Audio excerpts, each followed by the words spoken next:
إن الحمد لله نحمده ونستعينه ونستغفره ونعوذ بالله من شرور أنفسنا ومن سيئات أعمالنا من يهده الله فلا مضل له ومن يضلل فلا هادي له وأشهد أن لا إله إلا الله وحده لا شريك له وأشهد أن محمدا عبده ورسوله صلى الله عليه وعلى آله وأصحابه والتابعين وتابع التابعين ومن تبعهم بإحسان إلى يوم الدين. يا أيها الذين آمنوا اتقوا الله حق تقاته ولا تموتن إلا وأنتم مسلمون. يا أيها الناس اتقوا ربكم الذي خلقكم من نفس واحدة وخلق منها زوجها وبث منهما رجالا كثيرا ونساء واتقوا الله الذي تساءلون به والأرحام إن الله كان عليكم رقيبا. يا أيها الذين آمنوا اتقوا الله وقولوا قولا سديدا يصلح لكم أعمالكم ويغفر لكم ذنوبكم ومن يطع الله ورسوله فقد فاز فوزا عظيما. أما بعد فإن خير الحديث كتاب الله وخير الهدي هدي محمد صلى الله عليه وعلى آله وسلم وشر الأمور محدثاتها فإن كل محدثة بدعة وكل بدعة ضلالة وكل ضلالة في النار. Ikhwani fi din, a'azakumullah, kaum muslimin yang saya hormati.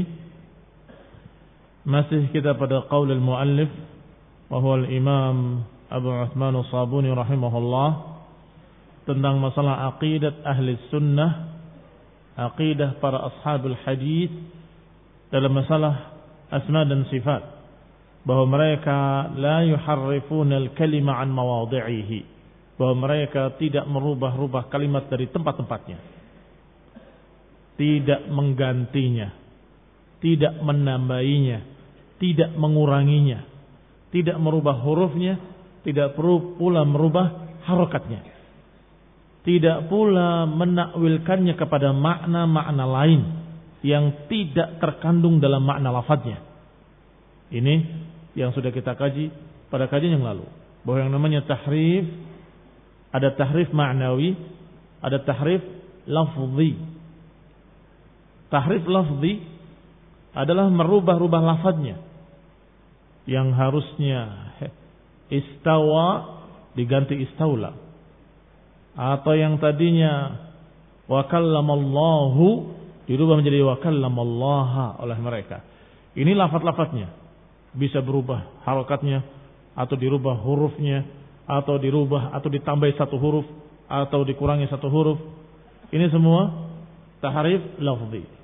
Tetapi yang lebih banyak terjadi adalah tahrif ma'nawi. Lafaznya tetap yad, tetapi kemudian ditakwilkan, ditahrifkan maknanya. Maksudnya yad bukan tangan, tetapi kekuatan atau kenikmatan ila akhirih. Yang kata Syekh al-Imam Abu Uthman as-Sabuni rahimahullah, mereka tidak mentahrif seperti mentahrifnya Mu'tazilah. Artinya tidak melakukan apa yang dilakukan oleh ahlul bid'ah dari kalangan Mu'tazilah, yaitu mentahrif kalimat-kalimat, tahrif al-Mu'tazilah. Dan juga tidak mentahrif seperti Jahmiyah, menerima lafaz-lafaznya tapi tidak mau menerima makna-maknanya. Bahwa Allah Subhanahu wa taala dikatakan sami' tapi bukan bermakna memiliki sama'. Basir bukan bermakna memiliki basar. Maha mendengar tapi bukan berarti punya pendengaran. Maha melihat tapi bukan berarti punya penglihatan. Ini juga aliran sesat. Ahli sunnah tidak seperti Mu'tazilah, tidak seperti Jahmiyah. Ahlakahumullah, kata beliau, semoga Allah membinasakan mereka. Wala yukayyifunahuma, dan tidak pula mentakyif. Tadi mentahrif. Yang kedua, tidak pula mentakyif. Apa takyif? Tapi itu bertanya kayak apa atau seperti apa. Wala yukayyifunahuma bikaifin, tidak mempertanyakannya dengan seperti apa tangan Allah. Tidak berani mempertanyakan seperti itu. Karena tentunya kalau dia mempertanyakan kayak apa tangannya, berarti dia membuka pintu kesesatan. Yang demikian karena yang namanya kaifiyah itu tidak ada yang mengetahuinya. Allah Subhanahu wa taala ghaib. Tidak bisa diketahui dengan panca indera manusia. Tidak bisa dilihat, atau di dunia ini tidak bisa dilihat. Tidak bisa kita mengetahui bagaimana suaranya. Tidak bisa diraba, tidak bisa dengan panca indera. Berarti sumber pengenalan kepada Allah hanya melalui Quran dan Sunnah. Kalau Quran dan Sunnah menyebutkan tangan, hanya kita ketahui kalimat tangan, dan hanya kita ketahui apa yang Allah katakan, laisa kamitslihi syai', tidak sama dengan makhluk. Selesai. Dua-duanya Allah yang katakan. Kalimat tangan Allah yang katakan, dan tidak sama dengan makhluk juga Allah yang katakan. Laisa kamitslihi syai'un wa huwas samiul basir. Allah memiliki tangan, dalam Quran disebutkan, ma mana'aka an tasjuda lima khalaqtu biyadayya. Sedangkan tidak sama dengan makhluk disebutkan, yaitu laisa kamitslihi syai'un wa huwas samiul basir, tidak sama dengannya sesuatu apapun. Cukup. Kayak apanya? Tidak diberitahu oleh Allah dalam Quran, dan tidak diberitahu oleh Rasulullah SAW dalam hadis. Apakah seperti ini, apa seperti itu, enggak tahu. Maka jangan bertanya-tanya kayak apa. Kalau seseorang sudah berpikir di hatinya atau di kepalanya, kayak apa ya tangan Allah, maka mesti yang akan menjawab adalah syaitan. Mungkin begini, mungkin begitu, dan sesatlah dia. Sesatlah dia. Atau kalau tidak bisa terjawab, enggak mungkin begitu, enggak mungkin begini. Jadi kayak apa? Wallahu alam, pokoknya enggak tahulah. Setelah itu menyatakan, jangan-jangan ini bukan tangan maksudnya. Lihat. Yang satu menyatakan dengan menyamakan dengan makhluk, yang lain malah mengatakan tangan itu mungkin bukan tangan kita, bukan tangan. Apa maknanya? Ya enggak tahu. Tafwid. Karena berpikir tidak ketemu. Sehingga apa yang diyakini oleh Ahlus Sunnah, apa yang dikatakan oleh Allah Subhanahu wa taala. Kalau Allah menyatakan bahwa Allah menciptakan Adam dengan tangannya, maka kita pun beriman bahwa Allah menciptakan Adam dengan tangannya. Kalau Allah menyatakan bahwa Allah tidak sama dengan makhluk, maka Ahlus Sunnah juga berkata tangannya tidak sama dengan makhluk. Selesai. Kayak apanya? Tidak tahu. Karena tidak diceritakan oleh Allah rinciannya. Yang ketiga, aw syabbahaha bi aidil makhluqin, juga tidak menyamakan dengan tangan-tangan makhluk. Tashbihal musyabbihah, tidak menyamakan dengan makhluk seperti para musyabbihah, kelompok-kelompok yang menyamakan sifat Allah dengan sifat makhluk. Allah punya tangan, ya tangan seperti kita punya tangan. Allah punya mata, ya mata seperti kita punya mata. Ila akhirih. Fahadha dhal, mudil, dia sesat dan menyesatkan. Dan dusta mereka yang menyatakan bahwa ini akidahnya Syekhul Islam Ibnu Taimiyah. Kadzdzab, seperti Sirajuddin Abbas, kadzdzab, dajjal, yang menyatakan bahwa Syekhul Islam Ibnu Taimiyah itu akidahnya tashbih. Karena dia berkata bahwa Allah turun ke langit dunia seperti aku turun dari mimbar. Astagfirullah. Silahkan buktikan. Buku-bukunya Syekhul Islam banyak. Apakah Aqidah Al-Wasithiyah ataupun apa yang terkandung dalam kitab besarnya Majmu' Fatawa, silahkan lihat. Semua berbicara bahwa haram hukumnya menyamakan Allah dengan makhluk. Ucapan Syekhul Islam Ibnu Taimiyah rahimahullah. Akidah beliau. Sehingga itu hanya kedustaan Sirajuddin Abbas. Kadzabun asyir. Wa qad a'adzana Allah ta'ala ahli sunnah. Wa qad a'adza Allah ta'ala ahli sunnah. Adapun ahli sunnah selamat. Allah lindungi mereka. Mereka tidak mentahrif sifat-sifat Allah, ayat-ayat sifat, Tidak bertanya-tanya kayak apa. Karena mereka yakin gak akan ada yang menjawab, karena gak akan ada yang mendapatkan wahyu. Yang ketiga, tidak menyerupakannya dengan makhluk. Minat tahrifi wat tashbihi wat takyif. Adapun ahli sunnah selamat. A'adallahu ahli sunnah minat tahrifi wat tashbihi wat takyif. Allah selamatkan ahli sunnah dari tahrif, dari tashbih, dan dari takyif. Wa manna alaihim bit ta'rif, dan Allah berikan kepada ahli sunnah at-ta'rif, pengenalan pada Allah Ta'ala dengan pengenalan yang benar. Allah selamatkan pengenalan mereka terhadap Allah Subhanahu wa Ta'ala. Allah berikan pada mereka ta'rif wa tafhim, pemahaman yang benar, pengenalan yang benar kepada Allah Subhanahu wa Ta'ala. Hatta salaku sabila tauhid wa tanzih, hingga mereka menjalani tauhid dan tanzih sekaligus. Wa tarakul qawla bit ta'til wa tashbih, dan meninggalkan ucapan-ucapan ta'til dan ucapan-ucapan tashbih. Artinya ahli sunnah Allah selamatkan dari kesesatan-kesesatan tahrif ataupun tashbih ataupun takyif, dan mereka mendapatkan pemahaman yang lurus dan pengenalan terhadap Allah dengan pengenalan yang benar, karena mereka benar-benar mengenali Allah dari sumber-sumber yang pasti. Apa kata Allah dalam Quran dan apa kata Rasulullah SAW dalam hadis yang sahih. Hingga salaku sabilat tauhid wa tanzih, sehingga mereka menjalani jalan tauhid dan jalan tanzih. Jalan tauhid artinya mengesahkan Allah Subhanahu wa Ta'ala.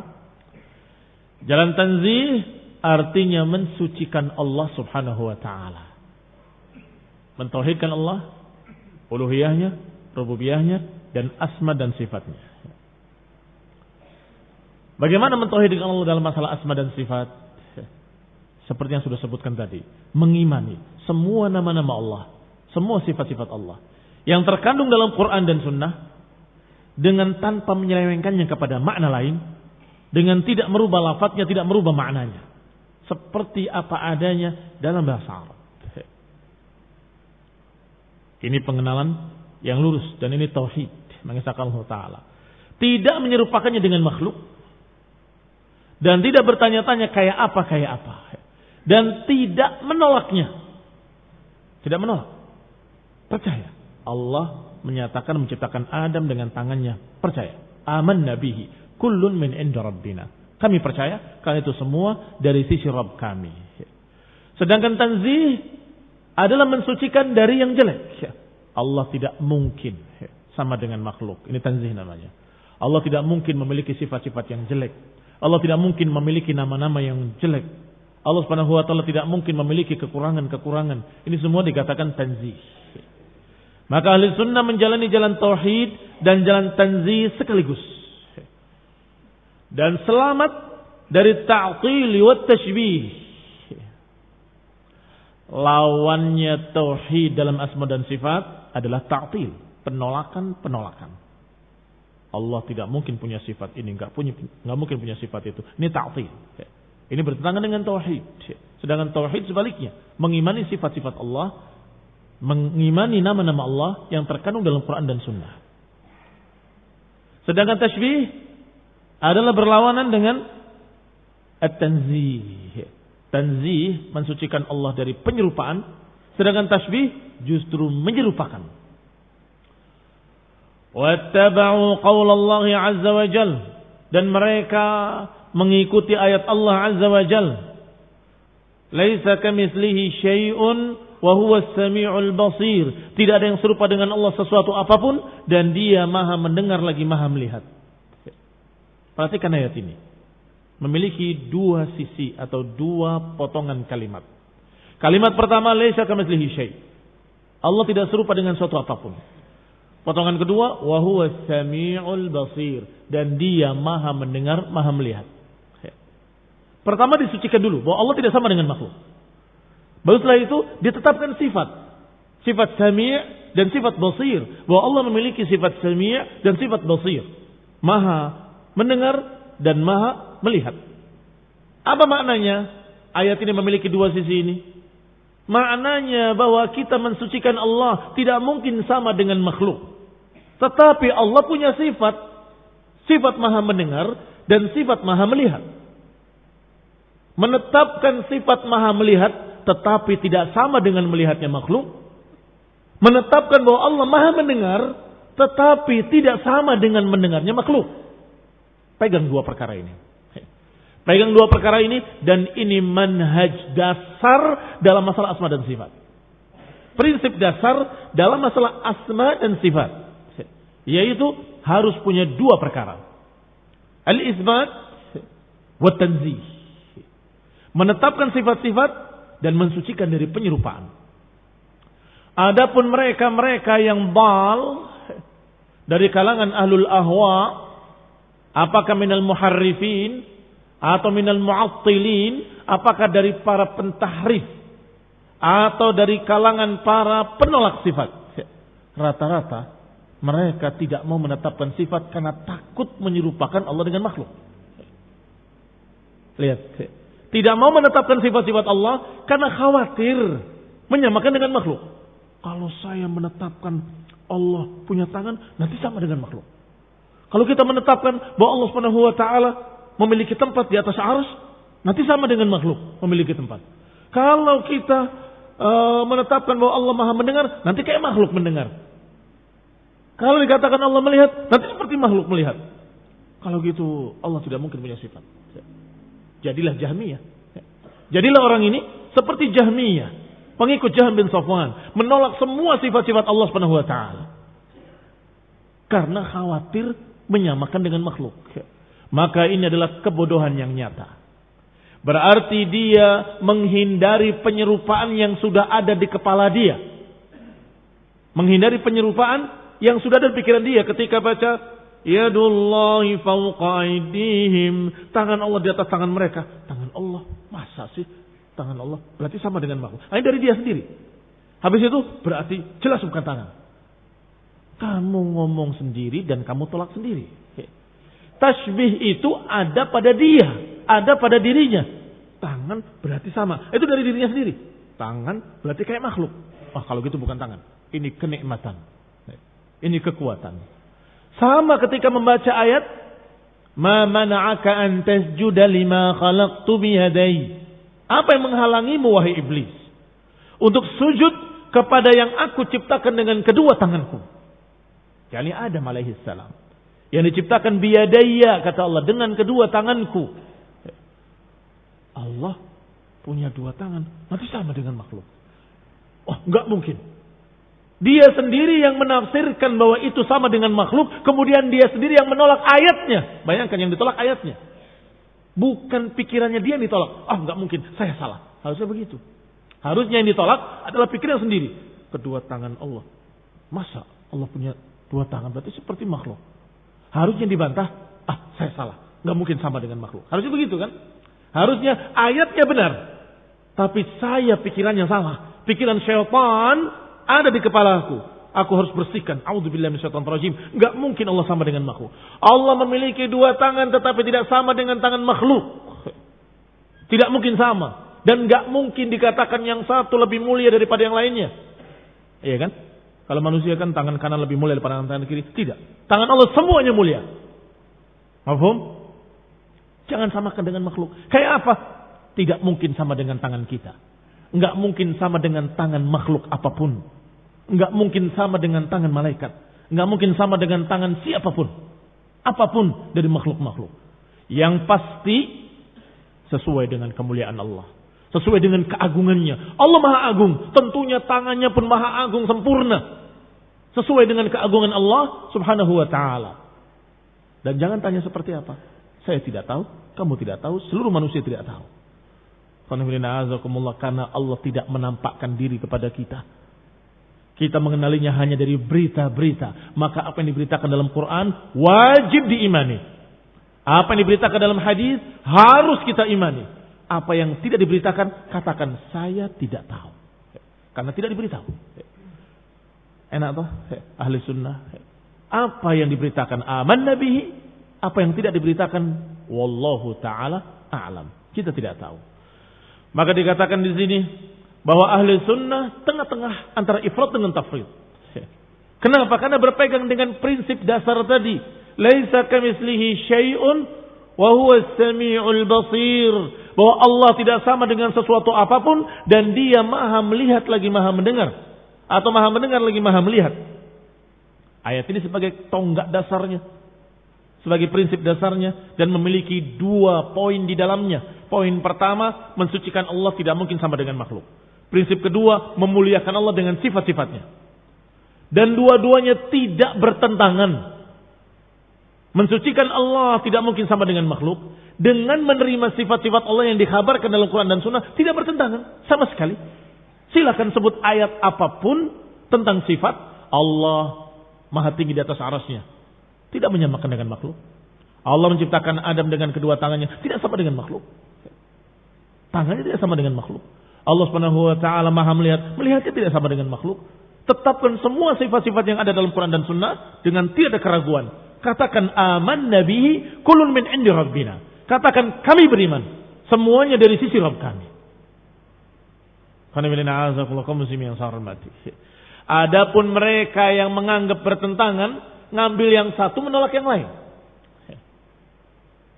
Yang tadi kita contohkan, mengambil yang satu, Allah tidak sama dengan makhluk.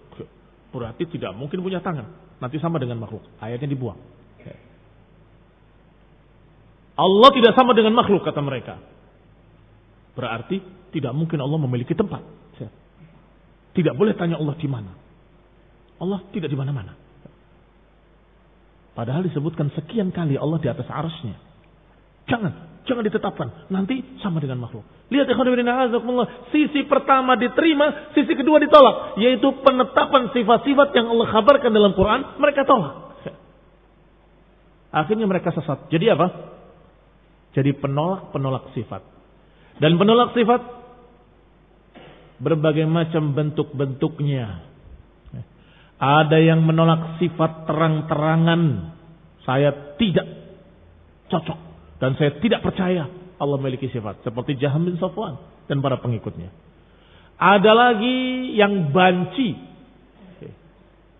Ya saya menerima Allah punya yad. Tapi yad itu bukan tangan. Lihat. Apa ini? Banci.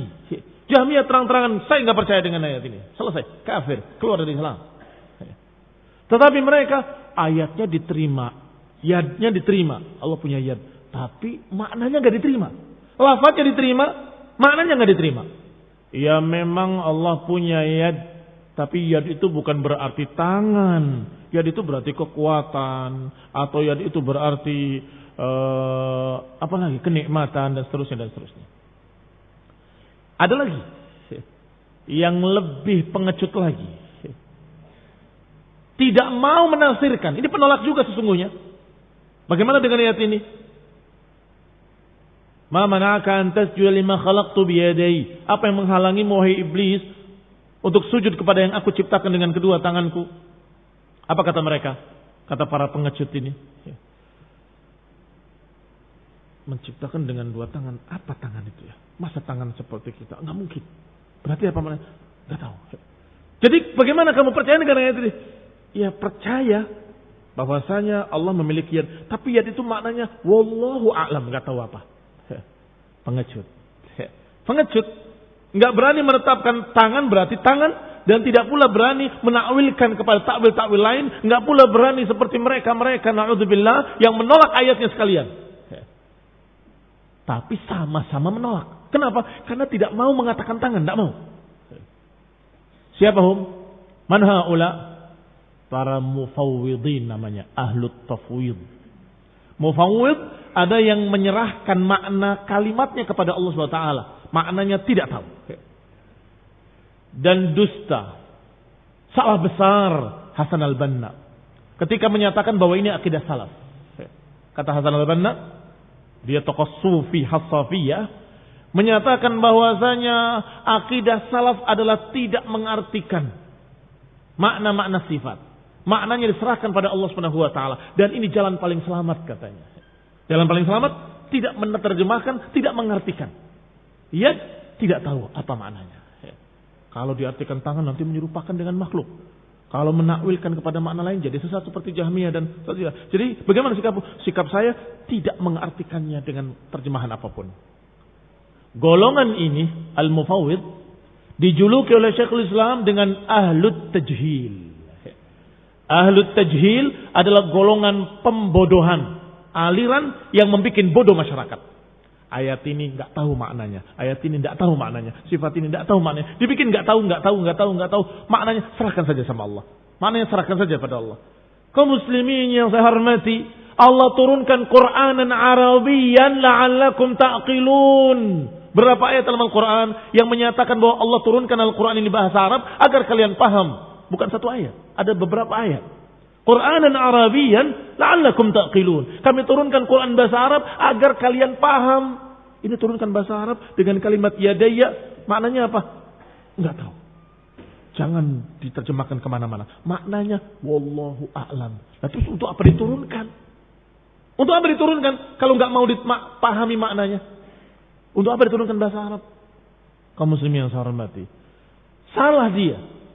Dusta dia menyatakan bahwa itu akidah salaf. Akidah salaf bukan menyerahkan kepada Allah maknanya, tapi menyerahkan pada Allah kaifiyahnya, kayak apanya. Bedakan keduanya, sangat berbeda jauh.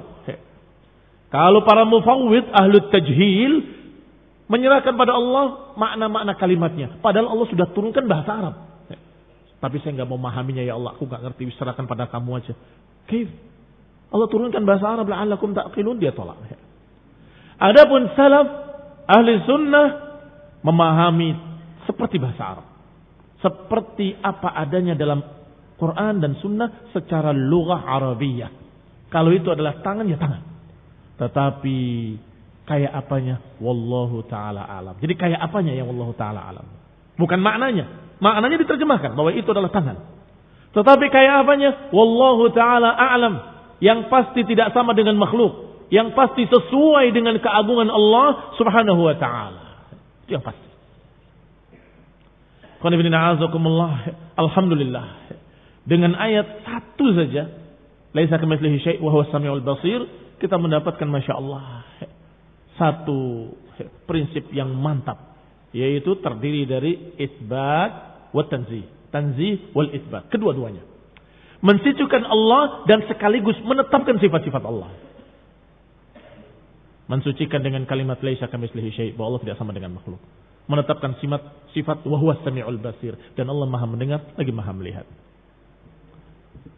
Kama warada fil Qur'ani bi dzikril yadaini biqaulih, sebagaimana yang disebutkan dalam Al-Qur'an dengan sebutan dua tangan, sebagaimana dalam ayat Allah lima khalaqtu biyadayya, wa qauluhu, dan juga ucapan Allah Subhanahu wa taala dalam Al-Qur'an, bal yadahu mabsutatan yunfiqu kaifa yasha, bahkan tangan Allah terbuka, Allah menginfakkan sekehendaknya.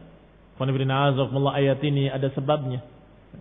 Ketika orang-orang Yahudi mencerca Allah Subhanahu wa taala, na'udzubillah, la'anahumullah, semoga Allah melaknat mereka. Mencerca Allah dengan kalimat yadullahi maghlulah, tangan Allah maghlulah, kata mereka. Tangan Allah terbelenggu, bakhil, kata mereka. A'udzubillahi minasyaitonir rajim. Wa subhanallahi amma yaqulun, maha suci Allah dari apa yang mereka ucapkan. Kata mereka, kata Yahudi, Allah meminta zakat, minta infak dan sebagainya. Ini menunjukkan bahwa tangan Allah terbelenggu. Maka Allah jawab bahwa mereka berkata yadullahi maghlulah, kata Allah, ghullat aydihim wa lu'inu bima qalu. Ghullat aydihim, yang terbelenggu itu tangan mereka, bahkan mereka dilaknat oleh Allah Subhanahu wa taala. Bal yadahu mabsutatan, bahkan tangan Allah terbuka. Allah memberikan infaknya, nafkahnya kepada siapa yang dikehendakinya. Baik, perhatikan ayat ini. Allah membantah Yahudi bukan membantah masalah tangannya, tapi membantah bahwa tangan Allah tidak terbelenggu tapi terbuka. Kalau saja Allah tidak memiliki tangan, maka akan dikatakan, wahai Yahudi, Allah tidak punya tangan. Kenapa kalian menyatakan tangan Allah? Kan begitu. Tidak. Allah tidak bantah masalah tangannya. Tetapi Allah bantah, kenapa dikatakan maghlulah yang maknanya bakhil? Tidak. Yadullahi mabsutatan, kedua tangan Allah terbelenggu dengan tasniyah, mabsutatani yunfiqu kaifa yasha. Qanifidina azakumullah. Demikian pula ayat-ayat lain yang mendukung makna ini. Walaupun tidak disebut dengan tangan, tetapi Allah Subhanahu wa taala menyatakan wal ardu jami'an qabdatuhu yaumal qiyamah, dan bumi seluruhnya dalam genggaman Allah. Bagaimana kalau enggak punya tangan? Bagaimana menggenggam? Wal ardu jami'an qabdatuhu yaumal qiyamah. Qanifidina azakumullah. Demikian pula ayat yang sebelumnya, as-samawatu matwiyatun biyaminih, langit-langit Allah gulung dengan tangan kanannya, biyaminih. Demikian pula ayat lain, Allah Subhanahu wa taala menyatakan walau taqawwala alaina ba'dal aqawil la akhadna minhu bil yamin thumma laqata'na minhu al-watin. Siapa yang berani berdusta atas namaku, aku ambil tarik ulat lehernya dengan tangan kananku. Disebutkan bil yamin, dengan tangan kananku. Baik, apa lagi? Sekian banyaknya ayat. Ditambah lagi dengan hadis-hadis. Wa waradal akhbarus sihah, dan diriwayatkan berita-berita, hadis-hadis yang sahih dari Rasulullah sallallahu alaihi wa ala alihi wasallam bidzikril yadain, disebutkan dengan dua tangan Allah Subhanahu wa taala dalam hadis. Seperti kabar mahajat Musa wa Adam. Seperti pembicaraan Musa dan Adam dalam riwayat. Apa kata Musa pada Adam? Engkau adalah bapak kami. Khalaqakallahu biyadaihi. Allah ciptakan engkau dengan kedua tangannya. Lihat, Musa mengakui keistimewaan Adam alaihi salam dengan menyatakan khalaqakallah, Allah ciptakan engkau biyadihi wa asjada laka malaikatah, dan memerintahkan sujud kepada seluruh malaikatnya kepada kamu wahai Adam. Kata Musa, khalaqakallahu biyadihi. Berarti dalam hadis ada, dalam ayat ada. Sekarang kalian yang menyatakan, atau mereka yang menyatakan bahwa tangan bermakna kekuatan atau tangan bermakna kenikmatan, silakan terjemahkan apa cocok. Wahai Adam, bukankah engkau diistimewakan dengan diciptakan oleh Allah dengan kenikmatannya? Yang diciptakan dengan kenikmatan Allah siapa? Adam tok atau seluruh manusia, seluruh makhluk? Seluruh makhluk. Baik, sekarang kekuatan. Wahai Adam, engkau diistimewakan di atas kami dengan diciptakan dengan kekuatannya. Tapi yang lain diciptakan dengan apa? Hah? Sama dengan kekuatan. Berarti tidak ada keistimewaan Adam sama sekali. Iya toh? Nggak tepat. Baik, sekarang ayat yang tadi kita cocokkan.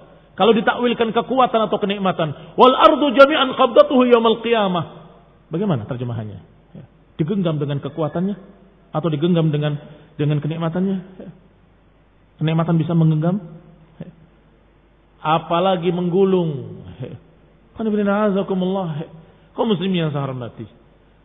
Wa mithal qawlihi ta'ala, demikian pula dalam qawlihi sallallahu alaihi wasallam, demikian pula dalam hadis Rasulullah SAW bersabda, la aj'al salihah dzurriyyatihi min man khalaqtuhu biyadi kaman qultu lahu kun fayakun.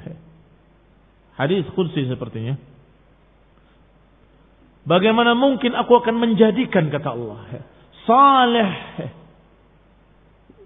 dzurriyyati man khalaqtuhu biyadayya kaman qultu lahu kun fayakun. Apakah aku akan jadikan turunan yang baik dari yang aku ciptakan dengan kedua tanganku? Apakah akan aku samakan dengan orang-orang yang aku katakan kun fayakun? Dzurriyyati, turunan makhluk yang aku ciptakan dengan kedua tanganku. Apakah aku akan samakan dengan makhluk yang aku ciptakan dengan kun fayakun? Apa maknanya? Maknanya Adam memiliki keistimewaan. Yang lain diciptakan dengan kun, jadilah, maka jadilah dia. Sedangkan Adam Allah ciptakan dengan tangannya langsung. Disebutkan riwayat yang detail. Allah bentuk dengan tangannya bentuk manusia. Setelah itu Allah tiupkan ruh kepadanya. Jadilah Adam alaihissalam. Baik. Sedangkan yang lain Allah katakan kun fayakun. Jadilah maka jadilah dia. Maka dikatakan apakah aku akan menyamakan turunan yang baik dari turunan Adam yang aku ciptakan dengan tanganku? Apakah aku akan samakan dengan mereka makhluk-makhluk yang aku ciptakan dengan kun? Ucapan kun yang maknanya jadilah, maka jadilah dia.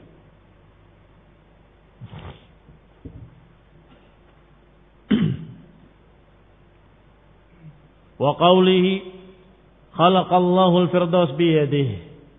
Juga hadis Rasulullah SAW yang menyatakan Allah menciptakan firdaus dengan tangannya. Dikeluarkan oleh Imam Al-Baihaqi dalam kitab Al-Asma wa Sifat. Dan juga Dailami dalam Al-Firdaus. Dari Jabir bin Abdullah radhiyallahu taala anhuma. Akhrajahu Daruqutni yang Baihaqi yang sebelumnya. Ini juga diriwayatkan oleh Baihaqi dalam Asma dan Sifat. Dan juga Daruqutni. Yaitu lengkapnya hadis sebagai berikut. Innallaha azza wa jal khalaqa thalathata asya biyadi. Allah menciptakan 3 perkara dengan tangannya langsung. 3 perkara saja. Yang lainnya disebutkan dengan kun, jadilah maka jadilah dia. Yang diciptakan dengan tangannya berarti adalah yang istimewa. Khalaqa Adam biyadi. Menciptakan Adam dengan tangannya. Wa katabat Taurat biyadihi, dan Allah menulis Taurat dengan tangannya. Wa gharasal firdaus biyadihi, dan surga Firdaus diciptakan dengan tangannya, dan Allah menanam pohon-pohon di surga Firdaus dengan tangannya sendiri. Jangan dibayangkan seperti kita. Jangan dibayangkan seperti petani yang menanam. Jangan dibayangkan dengan makhluk. Hati-hati. Buang jauh-jauh. Itu pikiran-pikiran syaitaniyah. Kayak apa? Ya nggak tahu. Kita belum pernah melihat Allah Subhanahu wa taala, apalagi bagaimana menciptakan surga Firdaus. Apalagi menciptakan Adam bagaimana dengan tangannya. Wallahu a'lam. Allah yang lebih tahu. Yang jelas beritanya sahih, kita terima. Apalagi dalam ayat Al-Qur'an, kita terima. Amanna bihi kullun min 'indi rabbina. Wa kadzalika yaquluna fi jami'is sifati allati nazala bi dzikriha Al-Qur'an. Demikian pula mereka mengucapkan dalam seluruh sifat-sifat Allah yang tersebut dalam Al-Quran. Berarti tadi contoh saja masalah tangan itu. Contoh saja. Bahwasanya ahli sunnah mengimaninya. Dengan tidak menyamakan dengan makhluk. Dengan tidak mentakwilkan atau mentahrifkan. Enggak menyelewengkan maknanya. Enggak menyelewengkan lafaz-lafaznya. Dan tidak bertanya kayak apa. Mereka yakin kita enggak akan melihat di dunia ini, sehingga kita enggak akan tahu seperti apa kecuali kalau kita bertemu Allah, kecuali kalau kita bertemu Allah Subhanahu wa taala nanti yaumul qiyamah. Maka semua sifat-sifat yang disebut dalam Quran, wa waradat bihil akhbarus sihah, dan yang diberitakan dalam riwayat-riwayat yang sahih, minas sam'i wal basari wal aini wal wajhi wal ilm wal quwwa wal qudrah wal izza wal 'azamah wal irada wal masyiah wal qawli wal kalam wal ridha wal sukh wal hubb wal bughd wal farah wal dhahik wa ghairiha. Maka semua sifat-sifat yang tersebut dalam Quran dan Sunnah kita perlakukan seperti sifat yang tadi. Kita imani maknanya, kita imani lafaznya dengan maknanya, dan kita tidak mentakwilkannya, tidak menolaknya, dan kita dalam keadaan tidak menyamakan dengan makhluk. Seperti sifat pendengaran Allah Subhanahu wa taala, bahwa Allah Maha mendengar. Sifat basar, Maha melihatnya Allah Subhanahu wa taala. Sifat mata, Allah sebutkan dengan kalimat a'yunina, dengan mata-mata kami kata Allah. Wal wajh disebut sering berkali-kali dalam Quran. Wajhullah, wajhullah, wajhullah. Wajah Allah, wajah Allah, wajah Allah. Maka kita menetapkan sifat wajah bagi Allah Taala. Wal ilm, sifat ilmu bagi Allah Taala. Al quwwah, sifat kekuatan bagi Allah Taala. Sifat qudrah, sifat kekuasaan. Wal izzah, sifat kemuliaan. Wal 'azamah, keagungan. Wal irada wal masyiah, kehendak dan keinginan Allah memiliki sifat iradah. Allah menghendaki. Fa'alun lima yurid. Allah maha melakukan apa yang dikehendakinya. Wal qaul wal kalam. Dan sifat berbicara. Apakah dengan fi'il qala atau dengan fi'il takallama atau dengan fi'il wa kallama. Disebutkan dalam Al-Quran dengan dua lafaz. Bahkan lebih. Ada lagi lafaz wanada. Dan Allah memanggil Musa. Kalimatnya wanada rabbuka. Musa. Apa nada? Memanggil. Qala berkali-kali. Wa qala rabbukum ud'uni astajib lakum. Apa lagi? Dengan kalimat kallama. Wa kallamallahu Musa taklima. Wa kallamahu rabbuh. Ini semua menunjukkan sifat kalam bahwa Allah benar-benar berbicara. Tetapi kaidah tadi kita pakai pada semua sifat tadi. Bahwa tentunya tidak sama berbicaranya dengan berbicaranya makhluk. Tidak disamakan dengan makhluk. Dan kita katakan sesuai dengan keagungan Allah Subhanahu wa taala. Dan kita tidak tahu kayak apa, seperti apa. Yang jelas termasuk ucapan Allah adalah Al-Quran. Selesai. Waridha was-sukht, demikian pula sifat ridha dan sifat marah. Allah meridai sebagian manusia, hamba-hambanya, dan juga membenci yang lainnya sekehendak Allah Subhanahu wa taala. Kayak apa membencinya? Kayak apa meridainya? Ini juga tidak sama dengan makhluk, tidak sama dengan makhluk. Wal hubb wal bughd. Allah mencintai, Allah membenci. Wa ghadiballahu alaihim, dan Allah murka pada mereka. Berarti Allah memiliki sifat murka kepada siapa yang pantas dimurkai oleh Allah. Sebaliknya, innallaha yuhibbul ladzina yuqatiluna fi sabilihi saffan ka'annahum bunyanun marsus.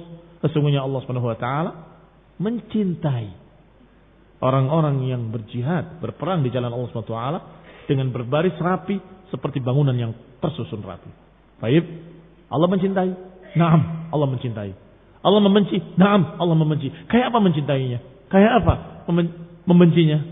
Jangan tanya seperti apa. Yang pasti tidak sama dengan makhluk. Dan yang pasti sesuai dengan keagungan Allah Subhanahu wa taala, sesuai dengan ketinggiannya. Jangan digambarkan begitu rendahnya. Jangan digambarkan seperti gambaran kaum sufi yang menggambarkan cinta Allah seperti cinta birahi. Menggambarkan cinta Allah seperti cinta seorang laki-laki pada perempuan, perempuan pada laki-laki. Wallah dhal haula. Mereka sesat. Sesat mereka, wallah. Menyatakan bahwa Allah Subhanahu wa taala mendekatku dan aku menyatu dengannya. Saya enggak tega mengucapkannya. Mereka sampai mengatakan bersetubuh. A'udzubillah. Na'udzubillah. Kufur. Para ulama menyatakan mereka sudah kufur. Yang menyatakan bahwa Allah menyatu dengan dirinya dengan bahasa-bahasa yang kurang ajar. Mereka pakai bahasa-bahasa orang yang pacaran kepada Allah Subhanahu wa taala. Pakai bahasa-bahasa seperti itu. Na'udzubillah min dzalik.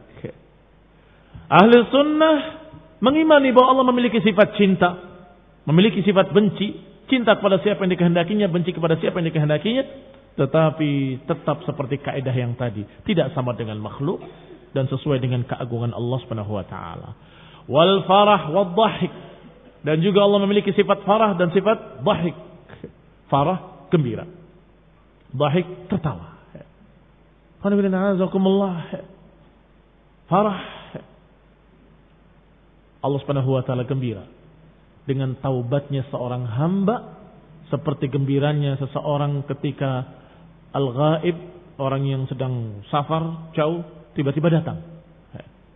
Maka kamu gembira, maka Allah lebih gembira ketika ada seorang yang bertaubat. Kayak apa gembiranya? Tidak sama dengan yang digambarkan tadi oleh Nabi sallallahu alaihi wasallam, karena itu adalah masalah dikatakan lebih, Allah lebih gembiranya daripada orang itu. Itu namanya qiyasul aulawi. Baik, Allah lebih sempurna. Kegembiraan Allah lebih sempurna. Demikian pula dhahik, sebagaimana dalam hadis tentang akhir orang yang masuk surga. ketika diriwayatkan oleh Ibnu Abbas radhiyallahu taala anhu bahwasanya dia meriwayatkan orang yang sudah di neraka sampai dia minta tolong pada Allah meratap karena masih punya iman. Yang penting aku selamat dari neraka. Allah kabulkan, selamatkan dari neraka. Ya Rabb, selama aku masih melihat neraka, aku masih tersiksa. Minta lagi satu permintaan. Setelah ini aku enggak akan minta lagi. Padahal sudah bilang begitu. Aku yang penting selamat, aku enggak akan minta apapun. Setelah selamatkan, minta lagi. Ya Rabb, palingkan aku dari neraka. Aku enggak mau lihat lagi neraka. Setelah ini aku enggak akan minta apa-apa lagi. Dipalingkan dari neraka, ya surga berarti kan.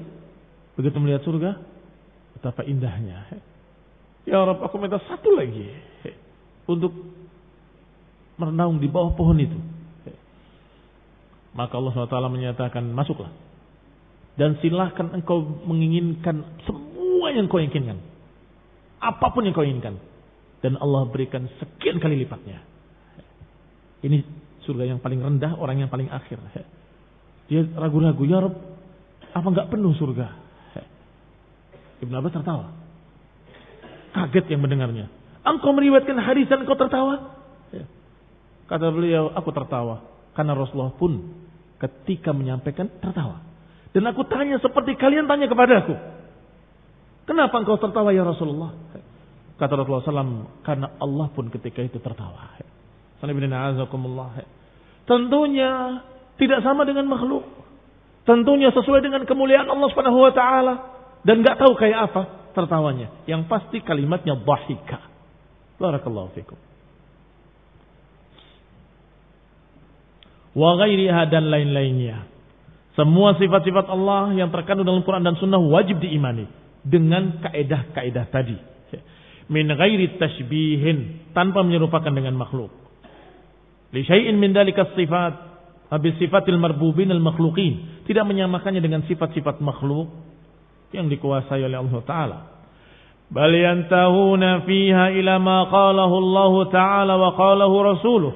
Bahkan berhenti pada apa kata Allah, apa kata Rasul. Titik. Tidak lebih dari itu. Min ghairi ziyadatin alaih wala idhafatin ilaih. Tanpa menambahi, tanpa memberikan idhafah tambahan, wala takyifin lahu, tanpa mempertanyakan kayak apa, tanpa menyerupakan dengan makhluk, wala tahrif, tanpa menyelewengkan maknanya kepada makna-makna lain, wala tabdil, tanpa mengganti-gantinya, wala taghyir, tanpa merubah-rubahnya, wala izalatul lafzul khabar amma ta'rifuhu al-arab, dan jangan pula menggeser makna-makna lafadznya dari hadis tersebut dari apa yang dipahami oleh orang Arab. Jangan digeser kepada makna lain, menyimpang dari makna yang dipahami oleh orang Arab. Quran ini bahasa Arab, maka dipahami dengan bahasa Arab. Jangan diseret kepada makna-makna lain yang tidak terkandung dalam bahasa Arab, yang tidak dipahami oleh orang Arab. Wa tadau alaih, jangan menyimpang dari apa yang diletakkan oleh orang Arab kalimat-kalimat tersebut. Bita'wilin munkarin yastankir, dengan takwil-takwil yang munkar. Jangan ditakwilkan dengan takwil-takwil yang munkar yang diingkari. Wa yajruna 'ala adh-dhahir, dan melangsungkannya sesuai dengan apa adanya, zahirnya.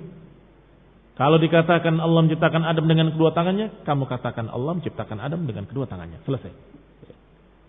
Kalau dikatakan Allah maha tinggi di atas arasnya, Ar-Rahmanu 'alal 'arsy istawa, kita katakan Ar-Rahman di atas arasnya maha tinggi.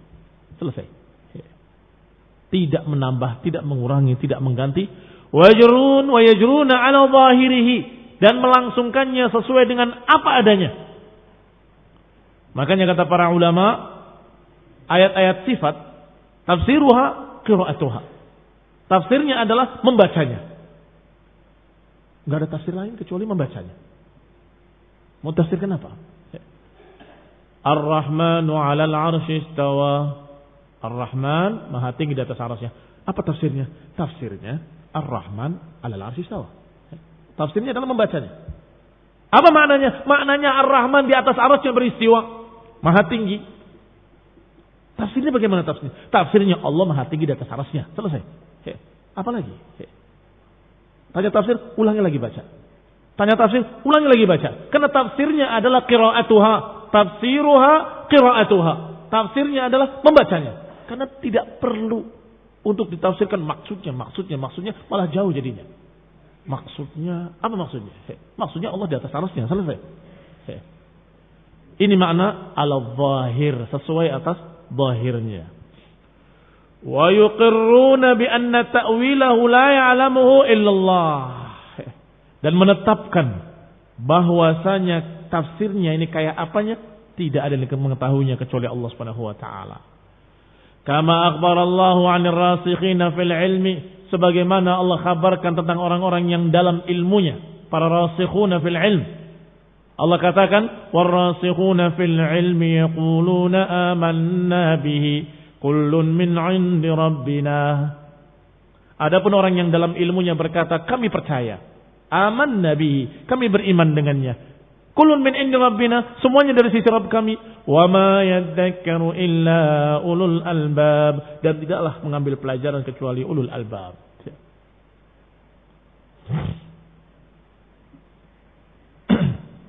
Intah. Barakallahu fikum. Taufiq wal afiyah. Kita lanjutkan insyaallah pada kali mendatang. Billahi taala. Subhanakallahumma hamdik, asyhadu an la ilaha illa anta astaghfiruka wa atubu ilaik. Wassalamualaikum warahmatullahi wabarakatuh.